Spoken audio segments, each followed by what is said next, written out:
വയനാട്ടിലെ ഉരുൾപൊട്ടൽ ദുരന്തത്തിൽപ്പെട്ടവർക്ക് ആശ്വാസമേകാൻ നടൻ മോഹൻലാൽ മേപ്പാടിയിലെ ദുരിതാശ്വാസ ക്യാമ്പിലെത്തി.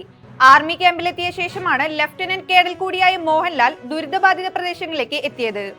കനത്ത മഴയിൽ നീരൊഴുക്ക് വർദ്ധിച്ച് ഇടുക്കി സംഭരണിയിൽ ജലനിരപ്പ് ഉയർന്നു. ദിവസേന ഒരടിയിൽ കൂടുതൽ വെള്ളം വർദ്ധിക്കുന്നുണ്ട്. നിലവിൽ സംഭരണശേഷിയുടെ 60% പിന്നിട്ടു. ജലനിരപ്പിൽ ഒരടിയിലധികം വർധന. പാരീസ് ഒളിമ്പിക്സിൽ ഷൂട്ടിംഗിൽ ഹാട്രിക് മെഡൽ പ്രതീക്ഷയിൽ മനു ബാക്കർ ഇന്നുച്ചയ്ക്ക് മത്സരിക്കും. 25 മീറ്റർ പിസ്റ്റൾ വിഭാഗത്തിലാണ് മത്സരം. ഒരു ഒളിമ്പിക്സിൽ ഹാട്രിക് മെഡൽ നേടുന്ന ആദ്യ ഇന്ത്യൻ താരമെന്ന നേട്ടമാണ് മനുവിനെ കാത്തിരിക്കുന്നത്.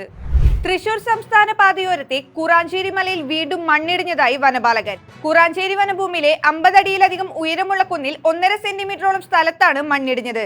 2018 ഉരുൾപൊട്ടി മണ്ണിടിഞ്ഞ് 19 പേരെ മണ്ണിനടിയിലാക്കിയ പ്രദേശത്താണ് വീണ്ടും മണ്ണിടിച്ചിൽ.